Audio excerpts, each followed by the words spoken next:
Impossible de parler d'écosystème sans parler d'espace de coworking. Avec nous, Pauline Roussel, vous êtes cofondatrice et CEO de Coworkies. Exactement. Je me regarde pour pas me tromper.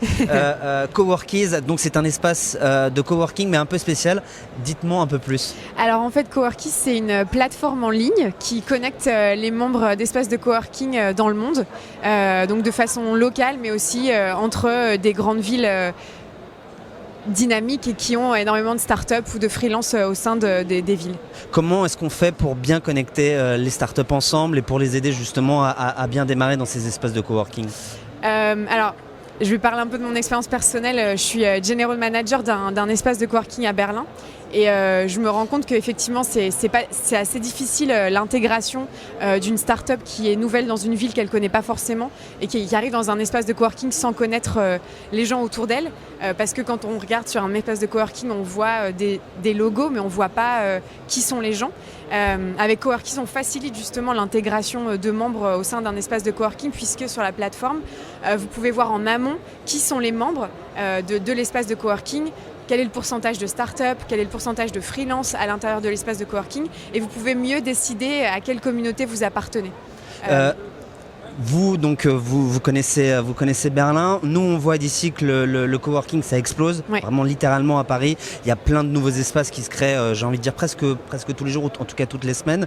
Où est-ce qu'on en est par rapport à d'autres villes comme Berlin, comme Londres, en Europe? On est encore en retard? Comment ça se passe? J'ai l'impression qu'on est un peu en retard. Oui. Puisque avec Coworkies, on voyage tous les mois dans des capitales européennes, Ouais, dans des grosses villes européennes. Oui. Donc on est allé à Londres, on est allé à Milan, à Barcelone, bien sûr à Berlin.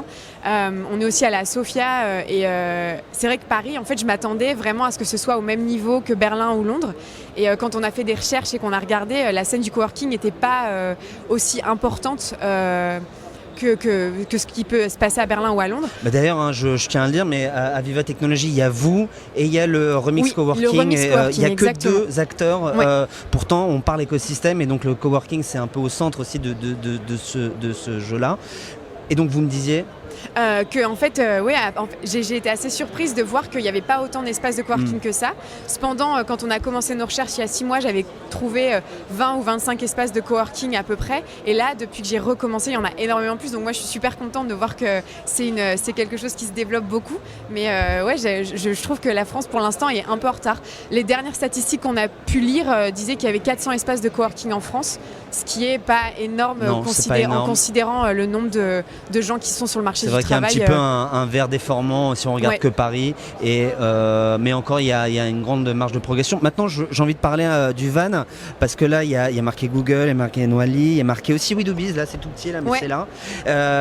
C'est pour une raison précise? Oui, alors en fait comme je disais un petit peu plus tôt, on va souvent sur la route, on a pour objectif, tous les mois on va dans une nouvelle ville, sauf que cet été on a envie de mettre un peu plus de piment sur le voyage. On a décidé de partir en camping-car en Scandinavie. Ouais. Donc en fait, on va aller au Danemark, en Suède et en Finlande pour explorer la scène coworking, puisque là-bas aussi, il se passe beaucoup de choses, il y a énormément de start-up, sauf qu'on en parle un peu moins. Donc on a décidé de prendre la route avec notre camping-car. On cherche toujours des sponsors, donc si les gens qui regardent cette vidéo sont intéressés, n'hésitez pas à nous contacter. Le départ est prévu aux alentours du 15 août et on espère rester 15 jours. 15 jours, et donc vous partez de Paris? On part de Berlin. Vous partez de Berlin? Berlin, Copenhague, Stockholm et la Finlande, donc jusqu'à Helsinki. Et la Finlande, fin de l'été. C'est un très beau voyage. Vous avez des objectifs sur ce voyage? Ouais, clairement, faire connaître Coworkies en Scandinavie, ce qui n'est pas encore le cas. Essayer de voir un maximum d'espaces de coworking dans différentes villes. Parce que là, j'ai parlé des capitales, mais il y a aussi beaucoup d'autres villes qui sont assez importantes en Scandinavie, qui ont une grosse communauté coworking. Donc on veut apprendre un maximum sur cette communauté, en découvrir encore plus sur ce qu'eux font et comment ils le font aussi.